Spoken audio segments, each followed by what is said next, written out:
Hello प्यारे साथियों, अगर आप भी बिहार बोर्ड कक्षा 10वीं का एग्ज़ाम 2027 में देने वाले हैं तो यह क्लास आपके लिए ही है। ठीक है, इसमें संस्कृत का 60 ऑब्जेक्टिव प्रश्न पढ़ने वाले जो आपके आगामी बोर्ड परीक्षा 2027 के लिए काफ़ी इम्पोर्टेंट है। और जो तिमाही एग्ज़ाम होने वाला है, ठीक है, तिमाही परीक्षा जो होने वाला है आप लोग, उसमें भी इस क्लास से भर भर का ऑब्जेक्टिव पूछा जाएगा, इसलिए इस क्लास को एंड तक देखिएगा। ठीक है, अगर पहली बार चैनल पे विजिट किए हैं तो चैनल को सब्सक्राइब कर लीजिएगा और वीडियो को लाइक भी कर लीजिएगा। ठीक है, यहाँ पे देखिए बिहार बोर्ड कक्षा 10वीं संस्कृत शास्त्र BBI ऑब्जेक्टिव। ठीक है, आपके बोर्ड परीक्षा 2027 में इससे ऑब्जेक्टिव पूछा जाएगा, इसीलिए इस क्लास को आप लोग एंड तक जरूर कीजिएगा। ठीक है, और इसमें 60 ऑब्जेक्टिव क्वेश्चन कराने वाले हैं। ठीक है, तो आप लोग इस 60 ऑब्जेक्टिव क्वेश्चन में कितना प्रश्न सही करते हैं वो लास्ट तक बने रहिएगा और कमेंट करके भी बताइए। अगर कोई भी प्रश्न का आंसर पता हो तो हमसे पहले आप लोग ज़रूर आंसर कमेंट कीजिएगा। ठीक है, कोई भी प्रश्न का अगर आंसर पता हो तो हमसे पहले आप लोग ज़रूर आंसर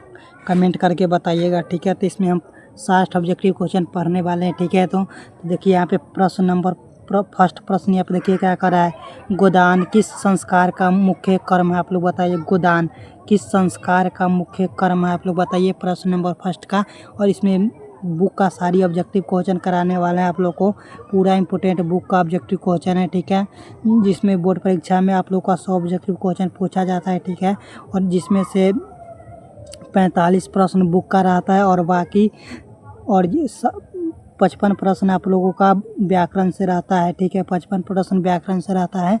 तो इसमें से 45 पर इसमें 60 से आप 60 करा रहे हैं, जिसमें से आप लोग का 45 आप लोग को तिमाही और बोर्ड परीक्षा में इससे अच्छा चांस भी है आने का। ठीक है, तो इसलिए क्लास को आप अंत तक देखिएगा। देखिए यहाँ पे फर्स्ट नंबर प्रश्न क्या करा है। गोदान किस संस्कार का मुख्य कर्म, आप लोग बताइए। गोदान किस संस्कार का मुख्य कर्म है, तो गोदान के शांत शब्द का मुख्य कर्म है, आप लोग याद रखिएगा।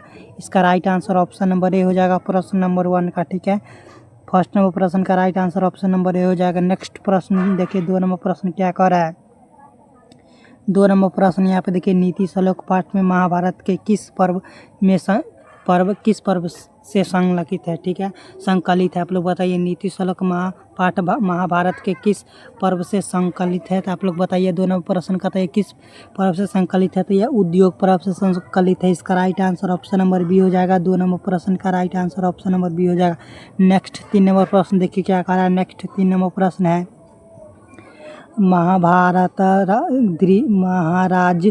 महाराज धृतराष्ट्र के प्रश्नों का समुचित उत्तर कौन देते हैं, आप लोग बताइए कौन उत्तर देते हैं। तो 3 नंबर प्रश्न का राइट आंसर कौन देते हैं, मंत्री बी दूर देते हैं, इसका right answer option number A हो जाएगा। 3 नंबर प्रश्न का right answer option number A हो जाएगा, आप लोग याद रखिएगा। नेक्स्ट 4 नंबर प्रश्न देखिए क्या कर रहा है। 4 नंबर प्रश्न है, अपूर्णेय बहुभाष किस पाठ से उत्तरित, आप बताइए। अपूर्णेय बहुभाष किस पाठ से उत्तीर्ण है, तो यह किस पाठ से उत्तीर्ण है, तो यह नीति श्लोक से उत्तीर्ण है, इसका right answer option number A हो जाएगा। 4 नंबर प्रश्न का right answer option number A हो जाएगा। नेक्स्ट प्रश्न देखिए क्या करें। नेक्स्ट 5 नंबर प्रश्न है, परम तृतीय देने वाली क्या है, आप लोग बताइए। परम तृतीय देने वाली क्या है, 5 नंबर प्रश्न का, तो इसका right answer option number A हो जाएगा। विद्या देने वाली है, इसका right answer option number A हो जाएगा। 5 नंबर प्रश्न का आप लोग याद रखिएगा। 5 नंबर प्रश्न का right answer option number A हो जाएगा। नेक्स्ट 6 नंबर प्रश्न देखिए क्या करा है। 6 नंबर प्रश्न है, एकम एकदम इति का समस्त पद क्या है, आप लोग बताइए। एकम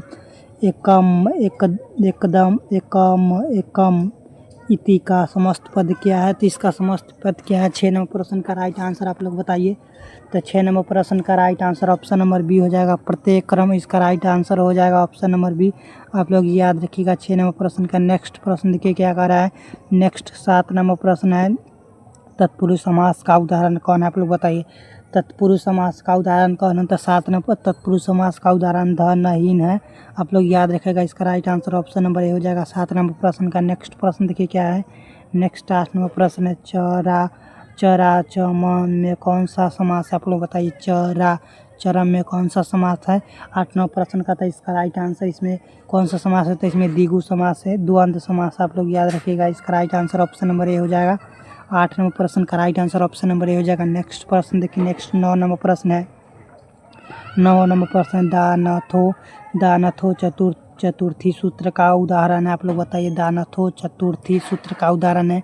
तो 9 नंबर प्रश्न का था कौन उदाहरण है। इसका राइट आंसर ऑप्शन हो जाएगा माता रामेशाय भोजक यक्षति। इसका right answer option number A हो जाएगा 9 नंबर प्रश्न का। ठीक है, आप लोग याद रखिएगा।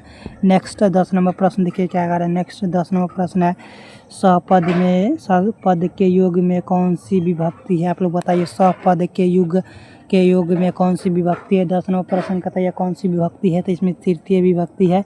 आप लोग याद रखिएगा। ये इसमें लकार की जानकारी जिस स्टूडेंट का होगा वह इस प्रश्न का आंसर भी दे सकता है। ठीक है, जिस स्टूडेंट को लकार पढ़ा होगा वह स्टूडेंट इसका जवाब आसानी से दे सकता है। तो इसका right answer option number C हो जाएगा 10 नंबर प्रश्न का। नेक्स्ट 11 नंबर प्रश्न देखिए क्या है। कालिदास ने किस नदी का वर्णन किया। आप लोग बताइए कालिदास ने किस नदी का वर्णन किया। तो कालिदास ने मंदाकिनी नदी का वर्णन किया। इसका right answer option number A हो जाएगा। इसका right answer option number B हो जाएगा 11 नंबर प्रश्न का। नेक्स्ट प्रश्न देखिए क्या कर रहा है। नेक्स्ट है 12 नंबर बूढ़े बाघो देह के हाथ में क्या था। आप लोग बताइए बूढ़े बाघ है यहाँ पे बाद में। बूढ़े बाघ के हाथ में क्या रहता है। बूढ़े बाघ के हाथ में सोने का कंगन था। इसका right answer option number A हो जाएगा 12 नंबर प्रश्न का। इसका right answer option number A हो जाएगा। आप लोग याद रखिएगा। नेक्स्ट 13 नंबर प्रश्न देखिए क्या कह रहा है। नेक्स्ट 13 नंबर प्रश्न है दानवी कौन था। आप लोग बताइए दानवी कौन था। 13 नंबर प्रश्न का सारा बुक का प्रश्न था दानवी कर्ण था। इसका right answer option number A हो जाएगा। आप लोग याद रखिएगा।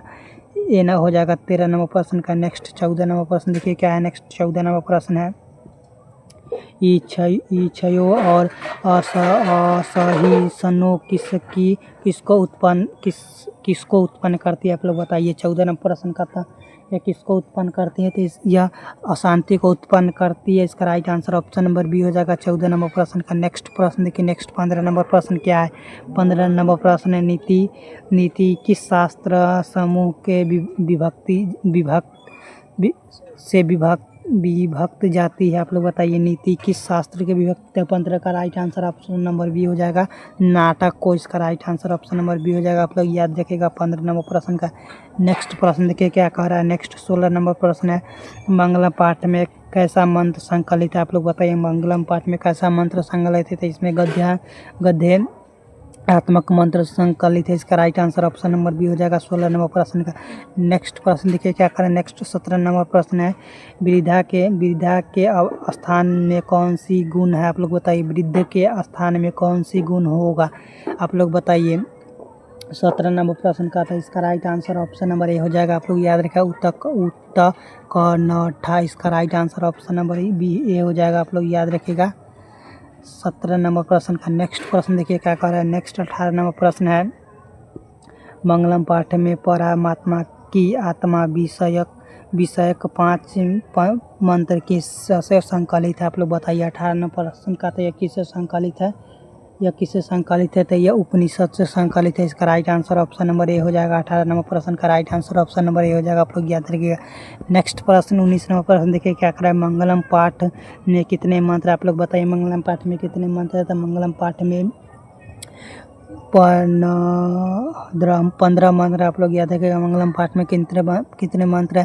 तो मंगलम पाठ में 15 मंत्र है। नेक्स्ट नंबर प्रश्न देखिए क्या करें। नेक्स्ट 20 नंबर प्रश्न है मंगलम पाठ का प्रथम मंत्र किस उपनिषद से लिया गया। आप लोग बताइए मंगलम पाठ का प्रथम मंत्र किस उपनिषद से लिया गया। 20 नंबर प्रश्न का था यह किस मंत्र से लिया गया है। तो इसका right answer option number C हो जाएगा ईशावास्योपनिषद। इसका right answer option number C हो जाएगा 20 नंबर प्रश्न का। नेक्स्ट प्रश्न देखिए क्या करें। नेक्स्ट 21 नंबर प्रश्न है मंगलम पाठ कहाँ से संकलित है। आप लोग बताइए मंगलम पाठ कहाँ से संकलित है। आप लोग बताइए मंगलम पाठ कहाँ से संकलित है। तो मंगलम पाठ उपनिषद से संकलित है। इसका right answer option number C हो जाएगा। 21 नंबर प्रश्न का right answer option number C हो जाएगा। नेक्स्ट प्रश्न देखिए क्या कर रहा है। नेक्स्ट 22 नंबर प्रश्न है मंगलम पाठ में किस सिद्धांत पर वर्णन किया गया। आप लोग बताइए मंगलम पाठ में किस सिद्धांत पर वर्णन किया गया है। तो यह दर्शन शास्त्र पर वर्णन किया गया। इसका right answer option number B हो जाएगा। आप लोग याद रखिएगा 22 नंबर प्रश्न का। नेक्स्ट 23 नंबर प्रश्न देखिए क्या कर रहा है। नेक्स्ट 23 नंबर प्रश्न है वेद की कितने प्रकार है। आप लोग बताइए वेद के कितने प्रकार है। 23 नंबर प्रश्न का था वेद के कितने प्रकार है। तो वेद के 4 प्रकार है। आप लोग याद रखिएगा इसका right answer option number C हो जाएगा, बी हो जाएगा। और कौन कौन सा वेद है? ऋग्वेद, यजुर्वेद, सामवेद, अथर्ववेद, 4 वेद आप लोग याद रखिएगा। इसका right answer option number B हो जाएगा। 23 नंबर प्रश्न का नेक्स्ट प्रश्न देखिए क्या कर रहा है। नेक्स्ट 24 नंबर प्रश्न है, वेदारूपी शास्त्र क्या होती है? होता है आप लोग बताइए। वेदारूपी शास्त्र क्या होता है? 24 नंबर प्रश्न का right answer option number B हो जाएगा, नृत्य होती है। इसका right answer option number B हो जाएगा, आप लोग याद रखिएगा। यहाँ पे 25 नंबर प्रश्न देखिए क्या करा। 25 नंबर प्रश्न यहाँ पे देखिए क्या करा। 25 नंबर प्रश्न है, सर्वखली ब्राह्मण विवेक पूर्ण मंत्र किस उपनिषद से लिया गया था या किस उपनिषद से लिया गया? 25 नंबर प्रश्न का था यह किस उपनिषद से? यह मुंडको उपनिषद से लिया गया। इसका right answer option number C हो जाएगा 25 नंबर प्रश्न का, ठीक है। नेक्स्ट 26 नंबर प्रश्न देखिए क्या करें। नेक्स्ट 26 नंबर प्रश्न है, किसकी महिमा सर्व गाई जाती है? आप लोग बताइए किसकी महिमा सर्व गाई जाती है? तो भारत की महिमा सर्व गाई जाती है। इसका right answer option number C हो जाएगा 26 नंबर प्रश्न का। नेक्स्ट प्रश्न देखिए क्या करें। नेक्स्ट है 27 नंबर प्रश्न है, भारत की शांति में कौन सी संपन्न होती है? आप लोग बताइए। तो 27 नंबर प्रश्न का था, इसका right answer option number A हो जाएगा, ईश्वर।